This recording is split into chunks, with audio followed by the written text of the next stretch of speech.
Life of Mine Part 12. My opera, however, had also excited interest among the elder princesses of the royal family.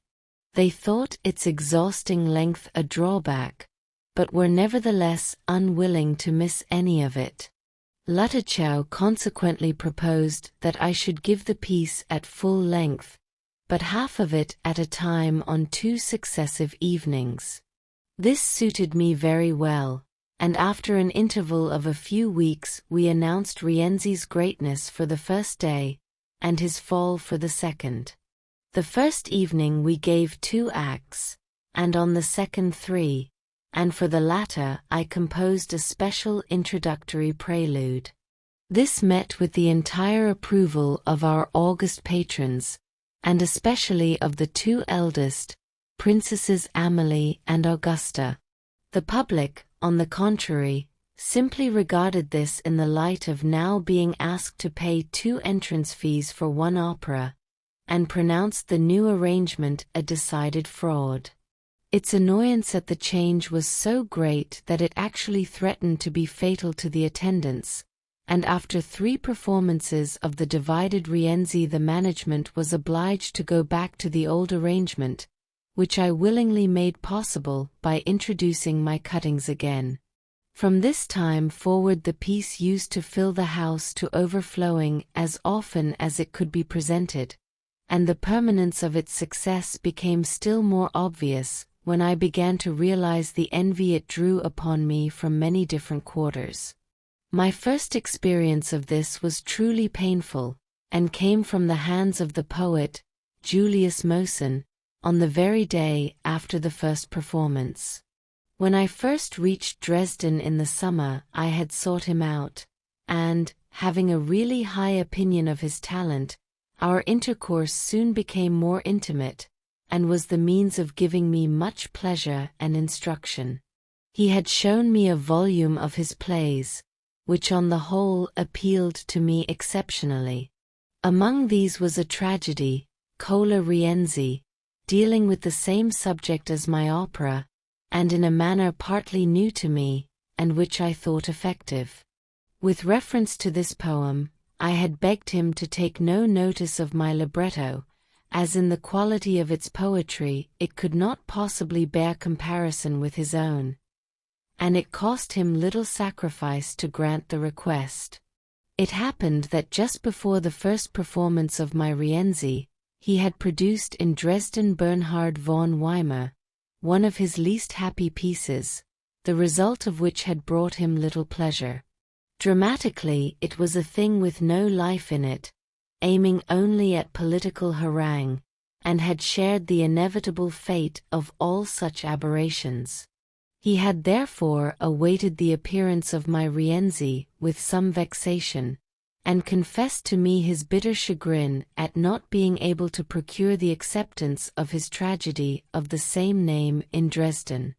This, he presumed, arose from its somewhat pronounced political tendency, which, certainly in a spoken play on a similar subject, would be more noticeable than in an opera, where from the very start no one pays any heed to the words.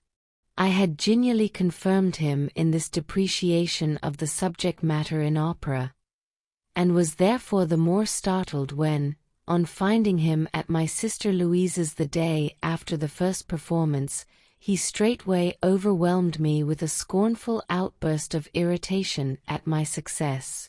But he found in me a strange sense of the essential unreality in opera of such a subject as that which I had just illustrated with so much success in Rienzi, so that, oppressed by a secret sense of shame, I had no serious rejoinder to offer to his candidly poisonous abuse. My line of defense was not yet sufficiently clear in my own mind to be available offhand, nor was it yet backed by so obvious a product of my own peculiar genius that I could venture to quote it.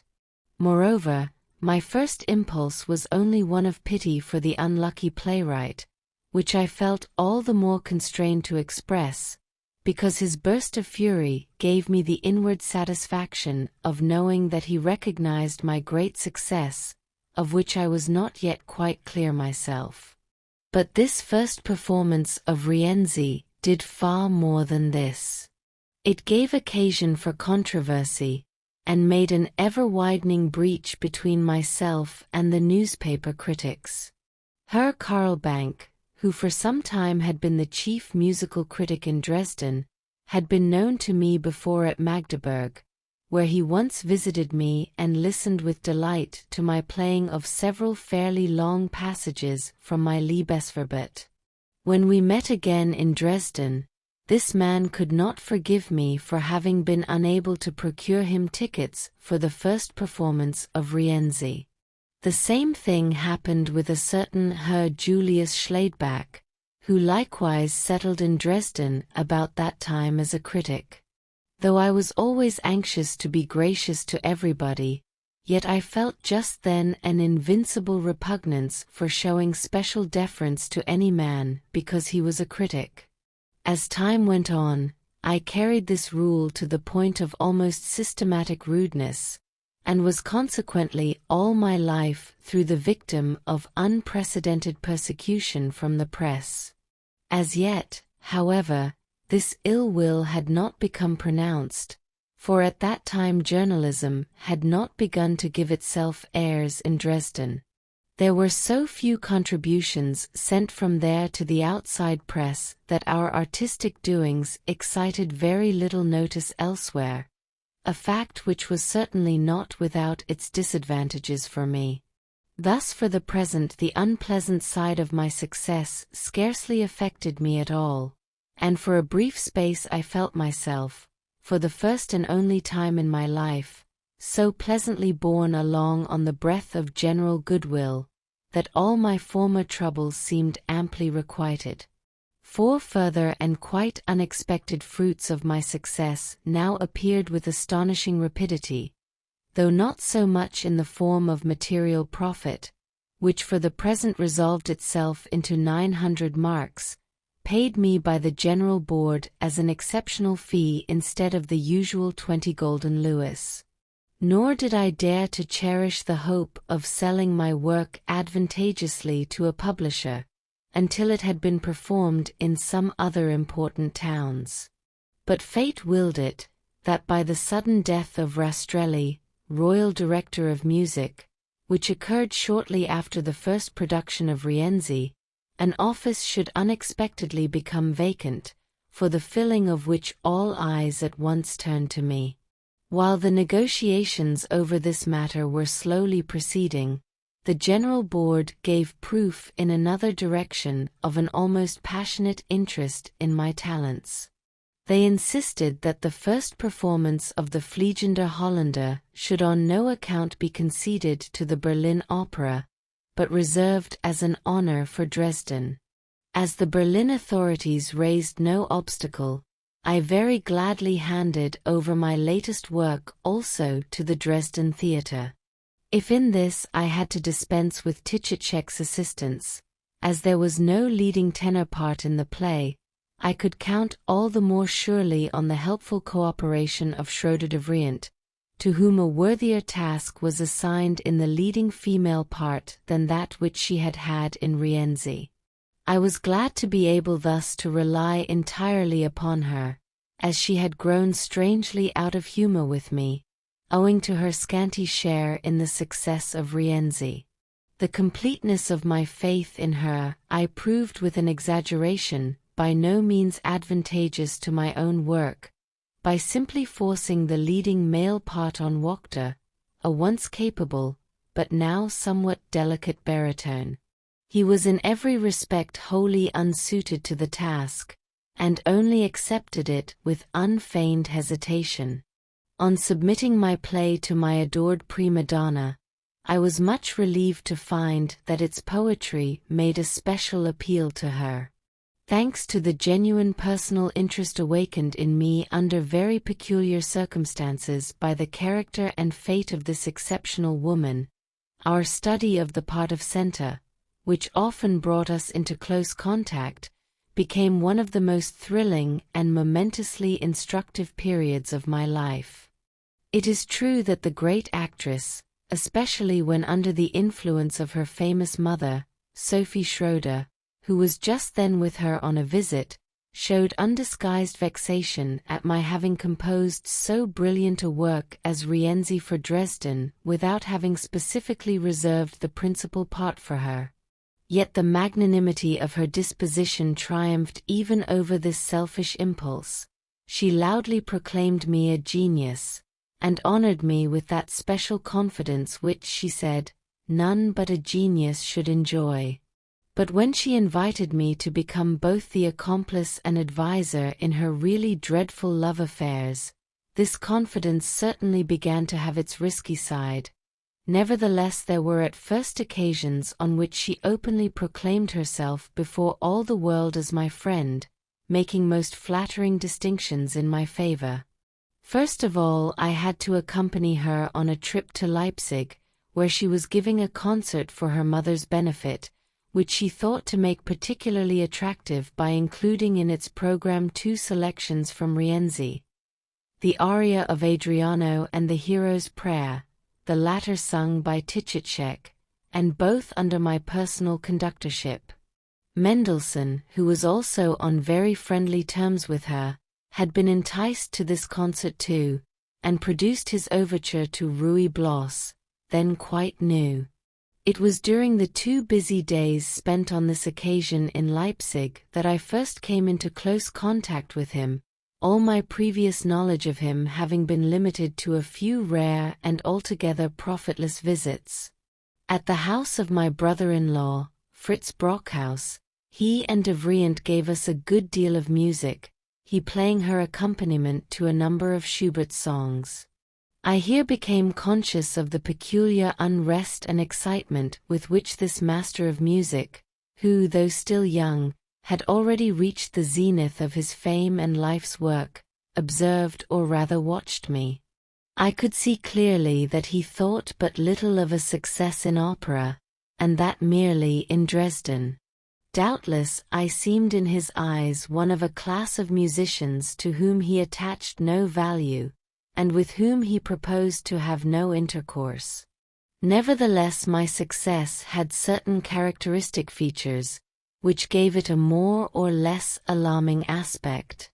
Mendelssohn's most ardent desire for a long time past had been to write a successful opera, and it was possible he now felt annoyed that, before he had succeeded in doing so, a triumph of this nature should suddenly be thrust into his face with blunt brutality, and based upon a style of music which he might feel justified in regarding as poor.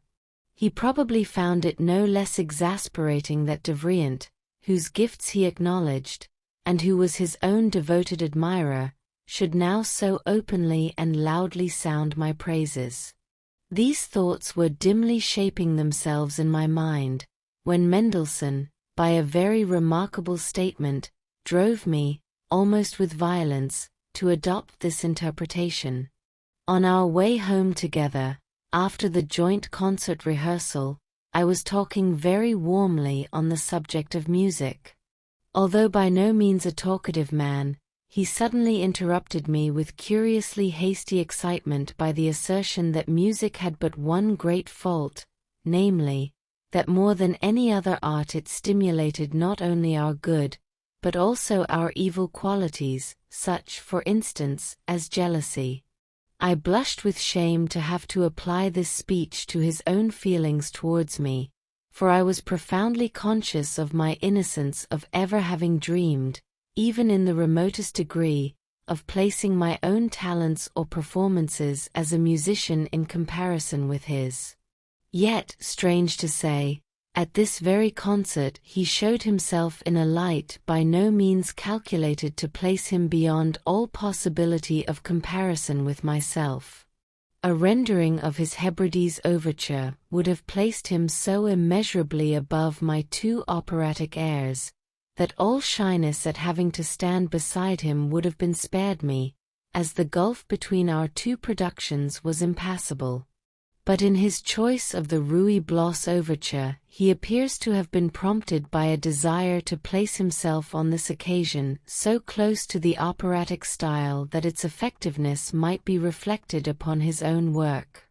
The overture was evidently calculated for a Parisian audience, and the astonishment Mendelssohn caused by appearing in such a connection was shown by Robert Schumann in his own ungainly fashion at its close.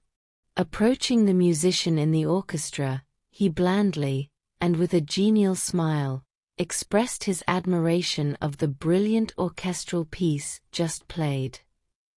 But in the interests of veracity, let me not forget that neither he nor I scored the real success of that evening. We were both wholly eclipsed by the tremendous effect produced by the gray-haired Sophie Schroeder in a recitation of Berger's Lenore. While the daughter had been taunted in the newspapers with unfairly employing all sorts of musical attractions to cozen a benefit concert out of the music lovers of Leipzig for a mother who never had anything to do with that art, we, who were there as her musical aiders and abettors, had to stand like so many idle conjurers, while this aged and almost toothless dame declaimed Berger's poem with truly terrifying beauty and grandeur. This episode, like so much else that I saw during these few days, gave me abundant food for thought and meditation. A second excursion, also undertaken with de Vriend, took me in the December of that year to Berlin, where the singer had been invited to appear at a grand state concert. I for my part wanted an interview with Director Kustner about the Fliegende Holländer. Although I arrived at no definite result regarding my own personal business, this short visit to Berlin was memorable for my meeting with Franz Liszt, which afterwards proved of great importance. It took place under singular circumstances, which placed both him and me in a situation of peculiar embarrassment, brought about in the most wanton fashion by de Vriend's exasperating caprice. I had already told my patroness the story of my earlier meeting with Liszt. During that fateful second winter of my stay in Paris, when I had at last been driven to be grateful for Schlesinger's hackwork, I one day received word from Lorby, who always bore me in mind, that F. Liszt was coming to Paris. He had mentioned and recommended me to him when he was in Germany, and advised me to lose no time in looking him up, as he was generous, and would certainly find means of helping me. As soon as I heard that he had really arrived, I presented myself at the hotel to see him. It was early in the morning. On my entrance I found several strange gentlemen waiting in the drawing-room, where, after some time, we were joined by Liszt himself, pleasant and affable, and wearing his indoor coat. The conversation was carried on in French, and turned upon his experiences during his last professional journey in Hungary. As I was unable to take part, on account of the language, I listened for some time, feeling heartily bored, until at last he asked me pleasantly what he could do for me. He seemed unable to recall Lorby's recommendation, and all the answer I could give was that I desired to make his acquaintance. To this he had evidently no objection, and informed me he would take care to have a ticket sent me for his great matinee, which was to take place shortly. My sole attempt to introduce an artistic theme of conversation was a question as to whether he knew Loew's Erlkönig as well as Schubert's. His reply in the negative frustrated this somewhat awkward attempt, and I ended my visit by giving him my address. Thither his secretary Belloni presently sent me, with a few polite words, a card of admission to a concert to be given entirely by the master himself in the Salle Erard. I duly wended my way to the overcrowded hall, and beheld the platform on which the grand piano stood, closely beleaguered by the cream of Parisian female society, and witnessed their enthusiastic ovations of this virtuoso, who was at that time the wonder of the world. Moreover, I heard several of his most brilliant pieces, such as variations on Robert le Diable, but carried away with me no real impression beyond that of being stunned. This took place just at the time when I abandoned a path which had been contrary to my truer nature, and had led me astray, and on which I now emphatically turned my back in silent bitterness. I was therefore in no fitting mood for a just appreciation of this prodigy, who at that time was shining in the blazing light of day, but from whom I had turned my face to the night. I went to see Liszt no more. As already mentioned, I had given de Vriend a bare outline of this story, but she had noted it with particular attention, for I happened to have touched her weak point of professional jealousy. As Liszt had also been commanded by the King of Prussia to appear at the grand state concert at Berlin, it so happened that the first time they met Liszt questioned her with great interest about the success of Rienzi. She thereupon observed that the composer of that opera was an altogether unknown man, and proceeded with curious malice to taunt him with his apparent lack of penetration, as proved by the fact that the said composer, who now so keenly excited his interest, was the very same poor musician whom he had lately turned away so contemptuously in Paris. All this she told me with an air of triumph, which distressed me very much, and I at once set to work to correct the false impression conveyed by my former account.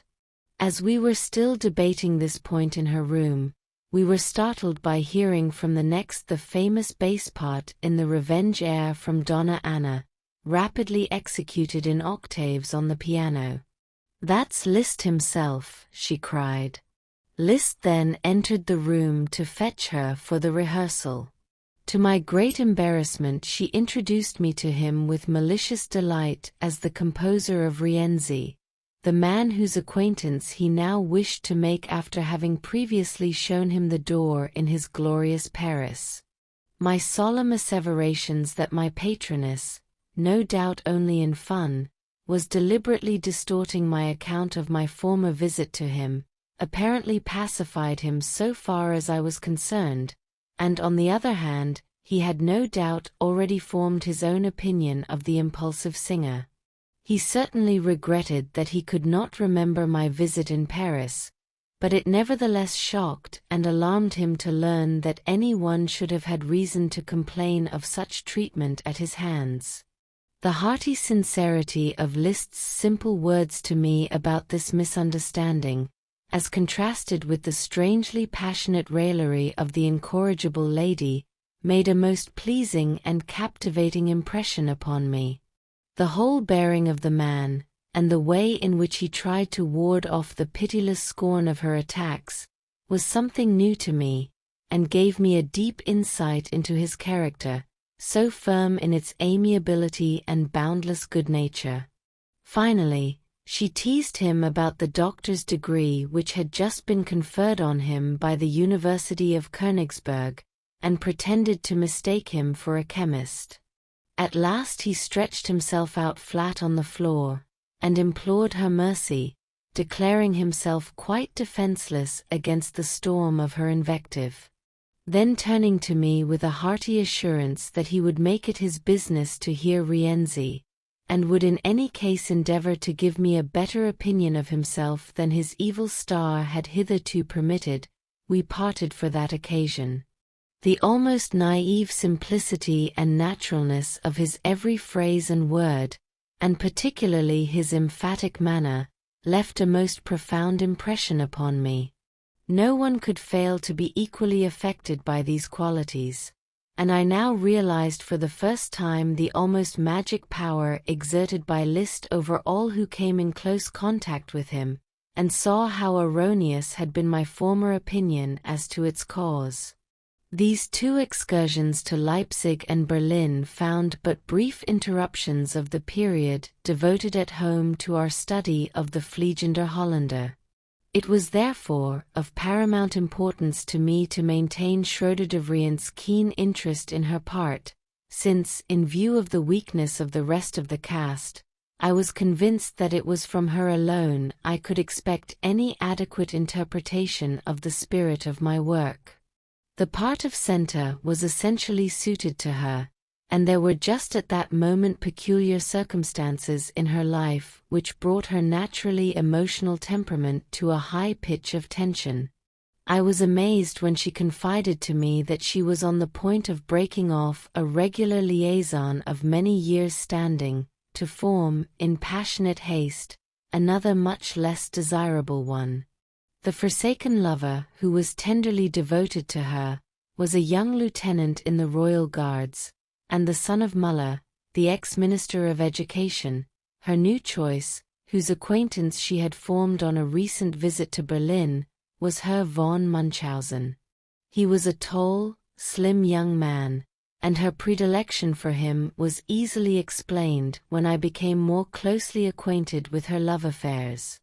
It seemed to me that the bestowal of her confidence on me in this matter arose from her guilty conscience.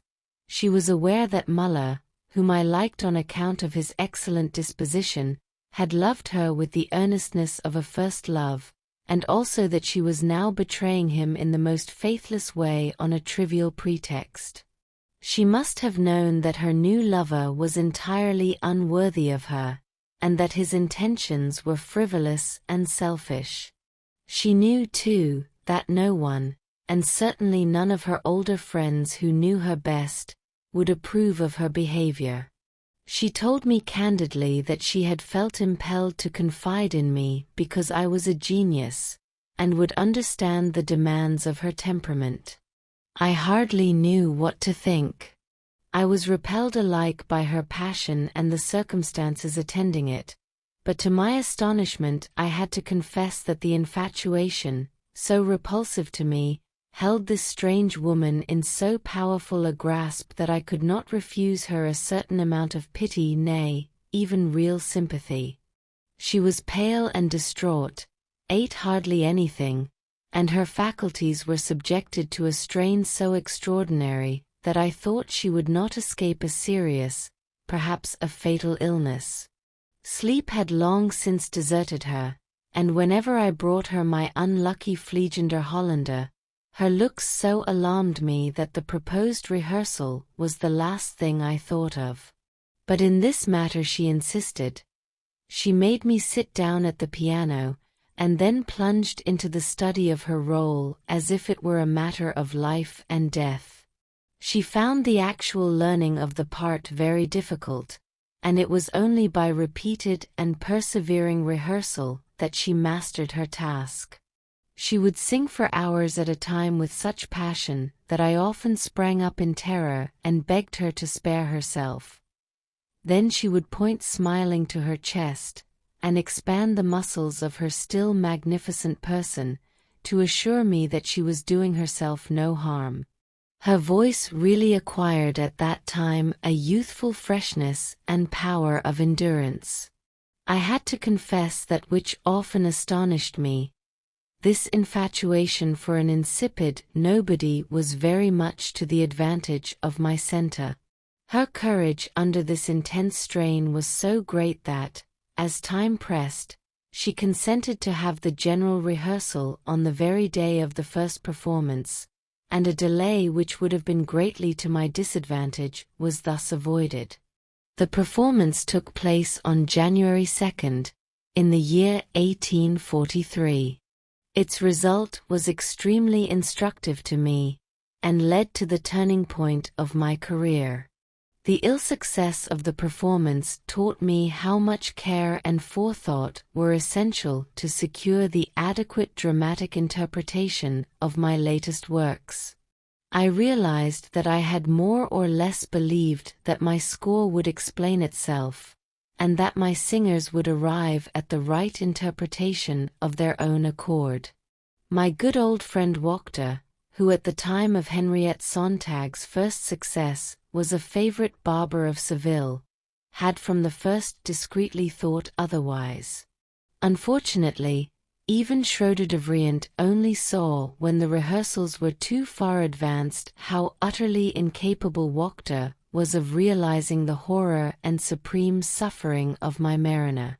His distressing corpulence, his broad fat face, the extraordinary movements of his arms and legs, which he managed to make look like mere stumps, drove my passionate center to despair. At one rehearsal, when in the great scene in Act 2, she comes to him in the guise of a guardian angel to bring the message of salvation, she broke off to whisper despairingly in my ear, "How can I say it when I look into those beady eyes? Good God, Wagner, what a muddle you have made." I consoled her as well as I could, and secretly placed my dependence on Herr von Munchausen, who promised faithfully to sit that evening in the front row of the stalls, so that Devrient's eyes must fall on him. And the magnificent performance of my great artiste, although she stood horribly alone on the stage, did succeed in rousing enthusiasm in the second act. The first act offered the audience nothing but a dull conversation between Herr Wachter and that Harris who had invited me to an excellent glass of wine on the first night of Rienzi, and in the third the loudest raging of the orchestra did not rouse the sea from its dead calm nor the phantom ship in its cautious rocking. The audience fell to wondering how I could have produced this crude, meager, and gloomy work after Rienzi, in every act of which incident abounded, and Tichicek shone in an endless variety of costumes. As Schroeder Devrient soon left Dresden for a considerable time, the Fliegender Holländer saw only 4 performances, at which the diminishing audiences made it plain that I had not pleased Dresden taste with it. The management was compelled to revive Rienzi in order to maintain my prestige, and the triumph of this opera, compared with the failure of the Dutchman, gave me food for reflection. I had to admit, with some misgivings, that the success of my Rienzi was not entirely due to the cast and staging, although I was fully alive to the defects from which the Fliegender Holländer suffered in this respect. Although Wachter was far from realizing my conception of the Fliegender Holländer, I could not conceal from myself the fact that Tichicek was quite as far removed from the ideal Rienzi. His abominable errors and deficiencies in his presentation of the part had never escaped me. He had never been able to lay aside his brilliant and heroic leading tenor manners in order to render that gloomy demonic strain in Rienzi's temperament on which I had laid unmistakable stress at the critical points of the drama. In the fourth act, after the pronouncement of the curse, he fell on his knees in the most melancholy fashion and abandoned himself to bewailing his fate in piteous tones. When I suggested to him that Rienzi, though inwardly despairing, must take up an attitude of statuesque firmness before the world, he pointed out to me the great popularity which the end of this very act had won as interpreted by himself, with an intimation that he intended making no change in it. And when I considered the real causes of the success of Rienzi, I found that it rested on the brilliant and extraordinarily fresh voice of the soaring, happy singer, in the refreshing effect of the chorus and the gay movement and coloring on the stage. I received a still more convincing proof of this when we divided the opera into 2, and found that the second part, which was the more important from both the dramatic and the musical point of view, was noticeably less well attended than the first, for the very obvious reason, as I thought, that the ballet occurred in the first part. My brother Julius, who had come over from Leipzig for one of the performances of Rienzi, gave me a still more naive testimony as to the real point of interest in the opera. I was sitting with him in an open box, in full sight of the audience, and had therefore begged him to desist from giving any applause, even if directed only to the efforts of the singers. He restrained himself all through the evening, but his enthusiasm at a certain figure of the ballet was too much for him, and he clapped loudly, to the great amusement of the audience, telling me that he could not hold himself in any longer. Curiously enough, this same ballet secured for Rienzi, which was otherwise received with indifference, the enduring preference of the present King of Prussia, who many years afterwards ordered the revival of this opera, although it had utterly failed in arousing public interest by its merits as a drama. I found, when I had to be present later on at a representation of the same opera at Darmstadt, that while wholesale cuts had to be made in its best parts, it had been found necessary to expand the ballets by additions and repetitions. This ballet music, which I had put together with contemptuous haste at Riga in a few days without any inspiration, seemed to me, moreover, so strikingly weak that I was thoroughly ashamed of it even in those days at Dresden, when I had found myself compelled to suppress its best feature, the tragic pantomime. Further, the resources of the ballet in Dresden did not even admit of the execution of my stage directions for the combat in the arena, nor for the very significant round dances, both admirably carried out at a later date in Berlin. I had to be content with the humiliating substitution of a long, foolish step dance by two insignificant dancers, which was ended by a company of soldiers marching on, bearing their shields on high so as to form a roof and remind the audience of the Roman testudo. Then the ballet master with his assistant, in flesh-colored tights, leaped on to the shields and turned somersaults, a proceeding which they thought was reminiscent of the gladiatorial games. It was at this point that the house was always moved to resounding applause, and I had to own that this moment marked the climax of my success. I thus had my doubts as to the intrinsic divergence between my inner aims and my outward success. At the same time, a decisive and fatal change in my fortunes was brought about by my acceptance of the conductorship at Dresden, under circumstances as perplexing in their way as those preceding my marriage. I had met the negotiations which led up to this appointment with a hesitation and a coolness by no means affected. I felt nothing but scorn for theatrical life, a scorn that was by no means lessened by a closer acquaintance with the apparently distinguished ruling body of a court theatre, the splendors of which only conceal, with arrogant ignorance, the humiliating conditions appertaining to it and to the modern theatre in general.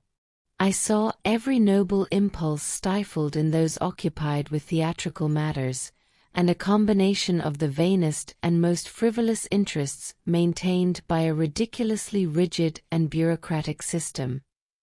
I was now fully convinced that the necessity of handling the business of the theatre would be the most distasteful thing I could imagine.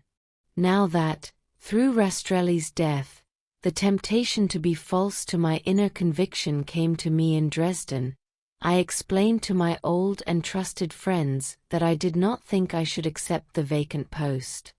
But everything calculated to shake human resolution combined against this decision. The prospect of securing the means of livelihood through a permanent position with a fixed salary was an irresistible attraction.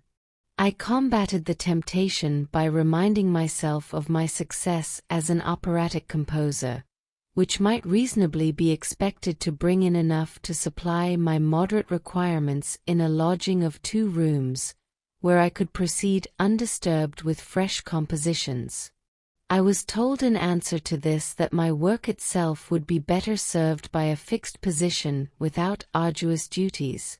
As for a whole year since the completion of the Fliegender Holländer, I had not, under existing circumstances, found any leisure at all for composition. I still remained convinced that Rastrelli's post of musical director, in subordination to the conductor, was unworthy of me, and I declined to entertain the proposal, thus leaving the management to look elsewhere for someone to fill the vacancy. There was therefore no further question of this particular post, but I was then informed that the death of Morlocchi had left vacant a court conductorship, and it was thought that the king would be willing to offer me the post. My wife was very much excited at this prospect, for in Germany the greatest value is laid on these court appointments, which are tenable for life, and the dazzling respectability pertaining to them is held out to German musicians as the acme of earthly happiness.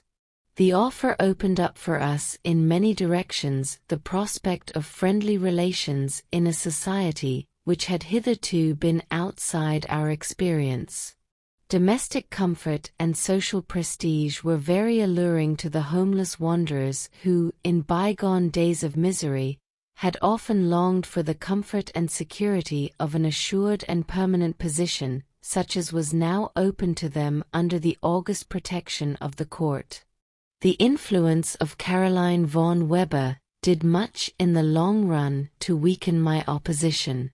I was often at her house, and took great pleasure in her society, which brought back to my mind very vividly the personality of my still dearly beloved master.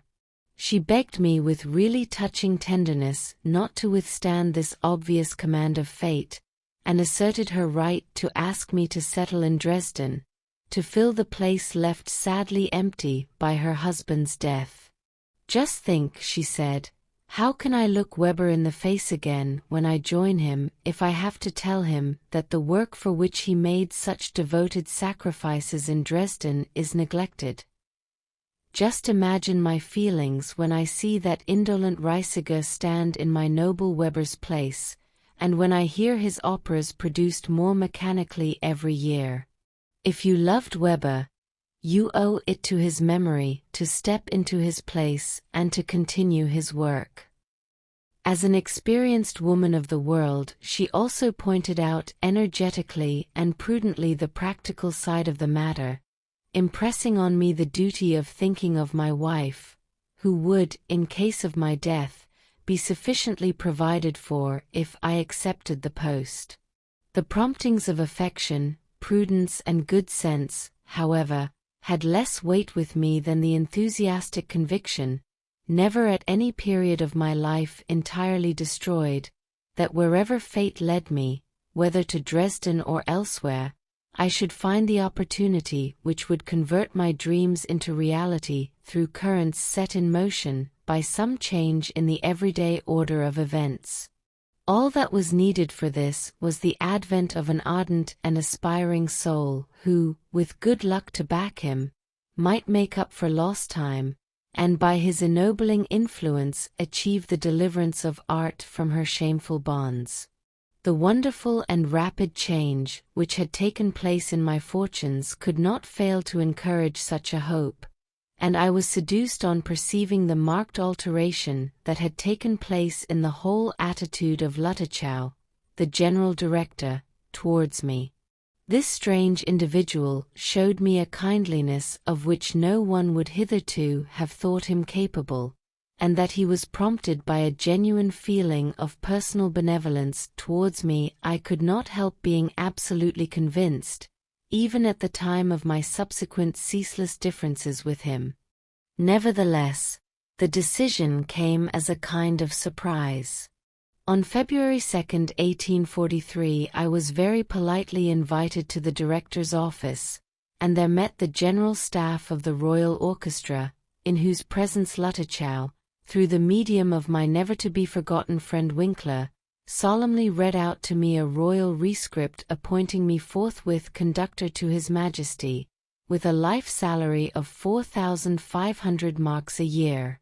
Lüttichau followed the reading of this document by a more or less ceremonious speech, in which he assumed that I should gratefully accept the king's favor. At this polite ceremony it did not escape my notice that all possibility of future negotiations over the figure of the salary was cut off. On the other hand, a substantial exemption in my favor, the omission of the condition, enforced even on Weber in his time, of serving a year's probation under the title of mere musical director, was calculated to secure my unconditional acceptance. My new colleagues congratulated me, and Luttichow accompanied me with the politest phrases to my own door, where I fell into the arms of my poor wife, who was giddy with delight. Therefore I fully realized that I must put the best face I could on the matter, and unless I wished to give unheard of offense, I must even congratulate myself on my appointment as royal conductor. A few days after taking the oath as a servant of the king in solemn session, and undergoing the ceremony of presentation to the assembled orchestra by means of an enthusiastic speech from the general director, I was summoned to an audience with His Majesty. When I saw the features of the kind, courteous, and homely monarch, I involuntarily thought of my youthful attempt at a political overture on the theme of Friedrich die Freiheit. Our somewhat embarrassed conversation brightened with the king's expression of his satisfaction with those two of my operas which had been performed in Dresden. He expressed with polite hesitation his feeling that if my operas left anything to be desired, it was a clearer definition of the various characters in my musical dramas. He thought the interest in the persons was overpowered by the elemental forces figuring beside them, in Hienzi the mob, in the Fliegender Holländer the sea. I thought I understood his meaning perfectly, and this proof of his sincere sympathy and original judgment pleased me very much. He also made his excuses in advance for a possible rare attendance at my operas on his part, his sole reason for this being that he had a peculiar aversion from theatre-going, as the result of one of the rules of his early training, under which he and his brother John, who had acquired a similar aversion, were for a long time compelled regularly to attend the theatre, when he, to tell the truth, would often have preferred to be left alone to follow his own pursuits independent of etiquette. As a characteristic instance of the courtier spirit, I afterwards learned that Luttichow, who had had to wait for me in the anteroom during this audience, had been very much put out by its long duration.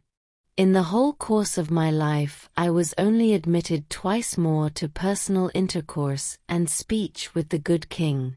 The first occasion was when I presented him with the dedication copy of the pianoforte score of my Rienzi, and the second was after my very successful arrangement and performance of the Iphigenia in Aulis, by Gluck, of whose operas he was particularly fond, when he stopped me in the public promenade and congratulated me on my work. That first audience with the king marked the zenith of my hastily adopted career at Dresden. Thenceforward anxiety reasserted itself in manifold ways. I very quickly realized the difficulties of my material situation, since it soon became evident that the advantage won by new exertions and my present appointment bore no proportion to the heavy sacrifices and obligations which I incurred as soon as I entered on an independent career. The young musical director of Riga, long since forgotten, suddenly reappeared in an astonishing reincarnation as royal conductor to the King of Saxony. The first fruits of the universal estimate of my good fortune took the shape of pressing creditors and threats of prosecution. Next followed demands from the Königsberg tradesmen, from whom I had escaped from Riga by means of that horribly wretched and miserable flight. I also heard from people in the most distant parts, who thought they had some claim on me, dating even from my student, nay, my school days, until at last I cried out in my astonishment that I expected to receive a bill next from the nurse who had suckled me. All this did not amount to any very large sum, and I merely mention it because of the ill-natured rumors which, I learned years later, had been spread abroad about the extent of my debts at that time. Out of 3,000 marks, borrowed at interest from Schroeder de Vriend, I not only paid these debts, but also fully compensated the sacrifices which Keats had made on my behalf, without ever expecting any return, in the days of my poverty in Paris. I was, moreover, able to be of practical use to him. But where was I to find even this sum, as my distress had hitherto been so great that I was obliged to urge Schroeder de Vriend to hurry on the rehearsals of the Vliegende Hollander, by pointing out to her the enormous importance to me of the fee for the performance. I had no allowance for the expenses of my establishment in Dresden, though it had to be suitable for my position as royal conductor, nor even for the purchase of a ridiculous and expensive court uniform, so that there would have been no possibility of my making a start at all, as I had no private means, unless I borrowed money at interest. But no one who knew of the extraordinary success of Rienzi at Dresden could help believing in an immediate and remunerative rage for my operas on the German stage. My own relatives, even the prudent Ottilie, were so convinced of it that they thought I might safely count on at least doubling my salary by the receipts from my operas. At the very beginning the prospects did indeed seem bright. The score of my Vliegende Hollander was ordered by the Royal Theatre at Kassel and by the Riga Theatre, which I had known so well in the old days, because they were anxious to perform something of mine at an early date, and had heard that this opera was on a smaller scale, and made smaller demands on the stage management than Rienzi. In May 1843 I heard good reports of the success of the performances from both those places. But this was all for the time being, and a whole year went by without the smallest inquiry for any of my scores. An attempt was made to secure me some benefit by the publication of the pianoforte score of the Vliegende Hollander, as I wanted to reserve Rienzi, after the successes it had gained, as useful capital for a more favorable opportunity, but the plan was spoilt by the opposition of Messrs.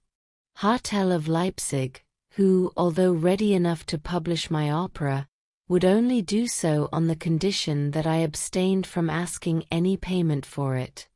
So I had, for the present, to content myself with the moral satisfaction of my successes, of which my unmistakable popularity with the Dresden public, and the respect and attention paid to me, formed part. But even in this respect my utopian dreams were destined to be disturbed. I think that my appearance at Dresden marked the beginning of a new era in journalism and criticism, which found food for its hitherto but slightly developed vitality in its vexation at my success. The two gentlemen I have already mentioned, C. Bank and J. Schladebach, had, as I now know, first taken up their regular abode in Dresden at that time. I know that when difficulties were raised about the permanence of Bank's appointment, they were waived, owing to the testimonials and recommendation of my present colleague Reisiger.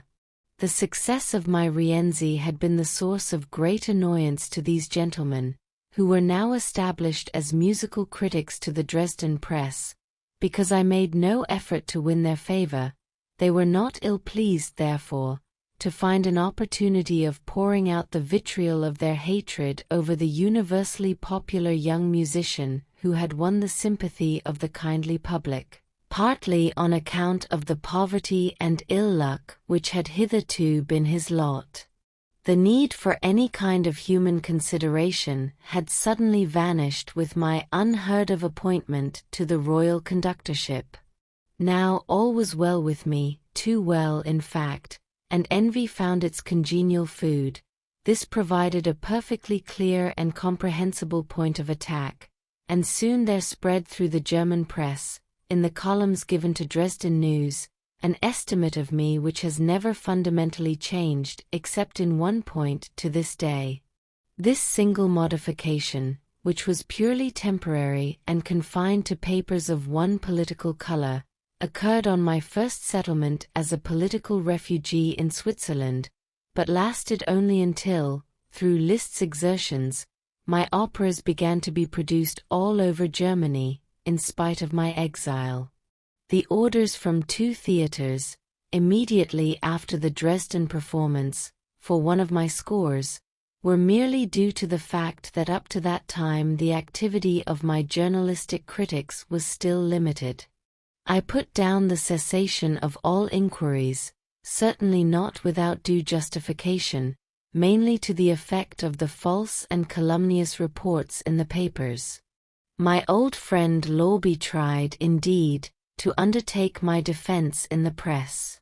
On New Year's Day, 1843, he resumed the editorship of the Zeitung für die Elegante Welt, and asked me to provide him with a biographical notice of myself for the first number. It evidently gave him great pleasure to present me thus in triumph to the literary world, and in order to give the subject more prominence he added a supplement to that number in the shape of a lithograph reproduction of my portrait by Keats. But after a time even he became anxious and confused in his judgment of my works, when he saw the systematic and increasingly virulent detraction, depreciation, and scorn to which they were subjected.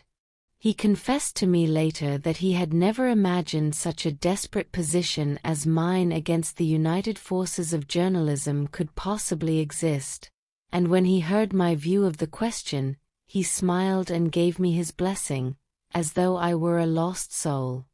Moreover, a change was observable in the attitude of those immediately connected with me in my work, and this provided very acceptable material for the journalistic campaign. I had been led, though by no ambitious impulse, to ask to be allowed to conduct the performances of my own works. I found that at every performance of Rienzi Reisiger became more negligent in his conducting, and that the whole production was slipping back into the old familiar, expressionless, and humdrum performance. And as my appointment was already mooted, I had asked permission to conduct the 6th performance of my work in person. I conducted without having held a single rehearsal, and without any previous experience, at the head of the Dresden Orchestra. The performance went splendidly. Singers and orchestra were inspired with new life, and everybody was obliged to admit that this was the finest performance of Rienzi that had yet been given. The rehearsing and conducting of the Fliegende Holländer were willingly handed over to me, because Reisiger was overwhelmed with work, in consequence of the death of the musical director, Rastrelli. In addition to this, I was asked to conduct Weber's Euryanthe, by way of providing a direct proof of my capacity to interpret scores other than my own. Apparently everybody was pleased, and it was the tone of this performance that made Weber's widow so anxious that I should accept the Dresden conductorship. She declared that for the first time since her husband's death she had heard his work correctly interpreted, both in expression and time. Thereupon, Reisiger, who would have preferred to have a musical director under him, but had received instead a colleague on an equal footing, felt himself aggrieved by my appointment. Though his own indolence would have inclined him to the side of peace and a good understanding with me, his ambitious wife took care to stir up his fear of me. This never led to an openly hostile attitude on his part, but I noticed certain indiscretions in the press from that time onwards, which showed me that the friendliness of my colleague, who never talked to me without first embracing me, was not of the most honorable type. I also received a quite unexpected proof that I had attracted the bitter envy of another man, whose sentiments I had no reason to suspect. This was Karl Lipinski, a celebrated violinist in his day, who had for many years led the Dresden Orchestra. He was a man of ardent temperament and original talent, but of incredible vanity, which his emotional, suspicious Polish temperament rendered dangerous. I always found him annoying, because however inspiring and instructive his playing was as to the technical execution of the violinists, he was certainly ill-fitted to be the leader of a first-class orchestra. This extraordinary person tried to justify Director Luttichau's praise of his playing, which could always be heard above the rest of the orchestra. He came in a little before the other violins. He was a leader in a double sense, as he was always a little ahead. He acted in much the same way with regard to expression, marking his slight variations in the piano passages with fanatical precision. It was useless to talk to him about it, as nothing but the most skillful flattery had any effect on him.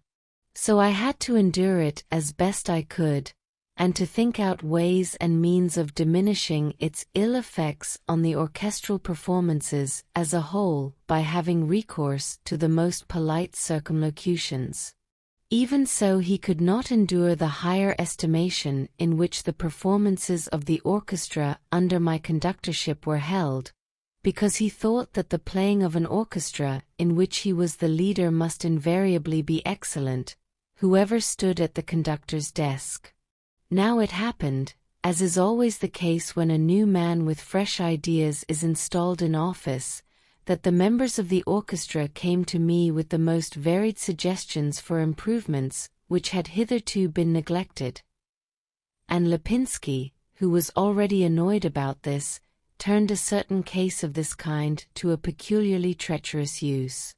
One of the oldest contrabassists had died. Lipinski urged me to arrange that the post should not be filled in the usual way by promotion from the ranks of our own orchestra, but should be given, on his recommendation, to a distinguished and skillful contrabassist from Darmstadt named Müller. When the musician whose rights of seniority were thus threatened appealed to me, I kept my promise to Lipinski, explained my views about the abuses of promotion by seniority, and declared that, in accordance with my sworn oath to the king, I held it my paramount duty to consider the maintenance of the artistic interests of the institution before everything else. I then found to my great astonishment, though it was foolish of me to be surprised, that the whole of the orchestra turned upon me as one man, and when the occasion arose for a discussion between Lipinski and myself as to his own numerous grievances, he actually accused me of having threatened, by my remarks in the contrabassist case, to undermine the well-established rights of the members of the orchestra, whose welfare it was my duty to protect.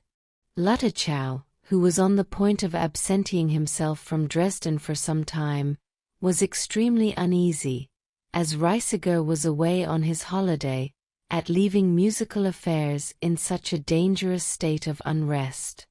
The deceit and impudence of which I had been the victim was a revelation to me, and I gathered from this experience the calm sense necessary to set the harassed director at ease by the most conclusive assurances that I understood the people with whom I had to deal, and would act accordingly.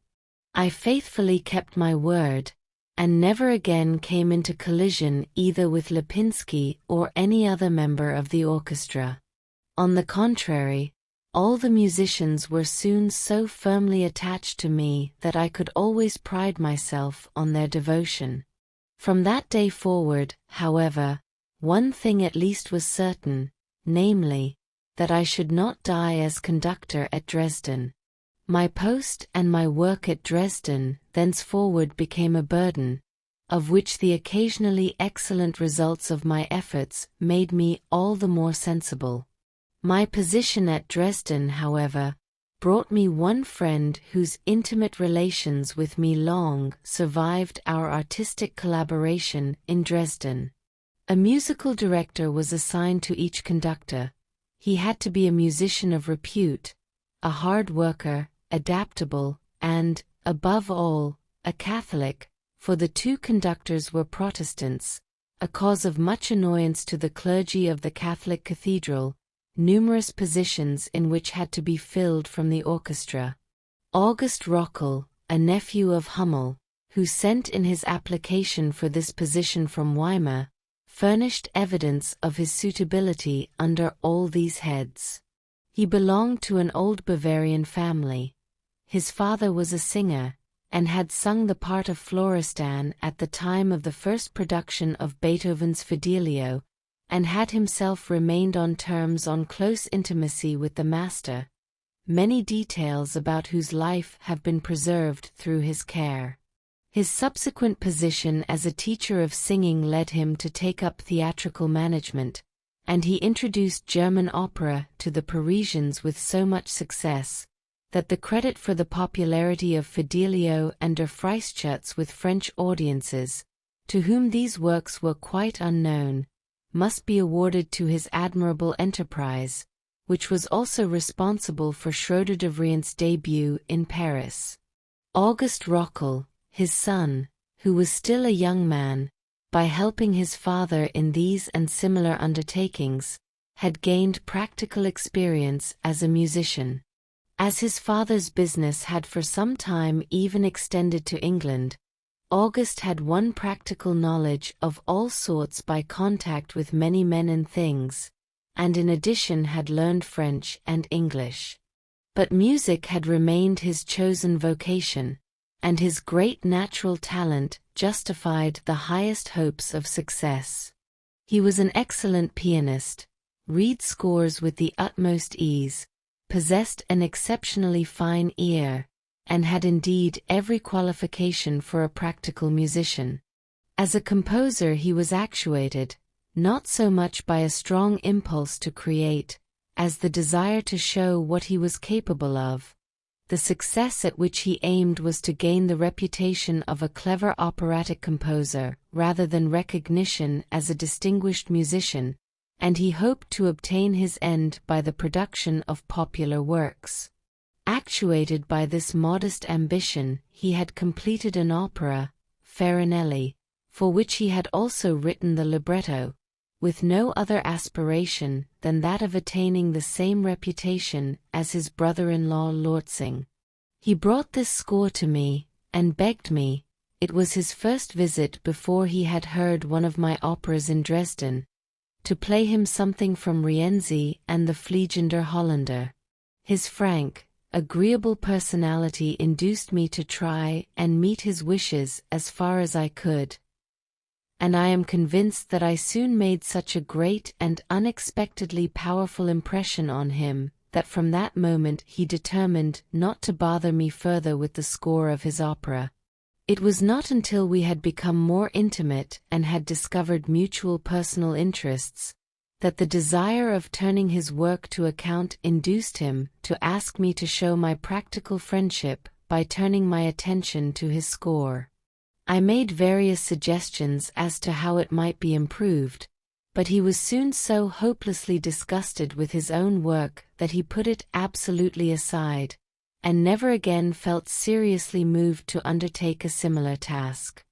On making a closer acquaintance with my completed operas and plans for new works, he declared to me that he felt it his vocation to play the part of spectator, to be my faithful helper and the interpreter of my new ideas, and, as far as in him lay, to remove entirely, and at all events to relieve me as far as possible from, all the unpleasantnesses of my official position and of my dealings with the outside world. He wished, he said, to avoid placing himself in the ridiculous position of composing operas of his own, while living on terms of close friendship with me. Nevertheless, I tried to urge him to turn his own talent to account, and to this end called his attention to several plots which I wished him to work out. Among these was the idea contained in a small French drama entitled Cromwell's Daughter, which was subsequently used as the subject for a sentimental pastoral romance, and for the elaboration of which I presented him with an exhaustive plan. But in the end all my efforts remained fruitless, and it became evident that his productive talent was feeble. This perhaps arose partly from his extremely needy and trying domestic circumstances, which were such that the poor fellow wore himself out to support his wife and numerous growing children. Indeed, he claimed my help and sympathy in quite another fashion than by arousing my interest in his artistic development. He was unusually clear-headed, and possessed a rare capacity for teaching and educating himself in every branch of knowledge and experience. He was, moreover, so genuinely true and good-hearted that he soon became my intimate friend and comrade. He was, and continued to be, the only person who really appreciated the singular nature of my position towards the surrounding world, and with whom I could fully and sincerely discuss the cares and sorrows arising therefrom. What dreadful trials and experiences, what painful anxieties our common fate was to bring upon us, will soon be seen. The earlier period of my establishment in Dresden brought me also another devoted and lifelong friend, though his qualities were such that he exerted a less decisive influence upon my career. This was a young physician, named Anton Pusinelli, who lived near me. He seized the occasion of a serenade sung in honor of my 30th birthday by the Dresden Glee Club to express to me personally his hearty and sincere attachment. We soon entered upon a quiet friendship from which we derived a mutual benefit.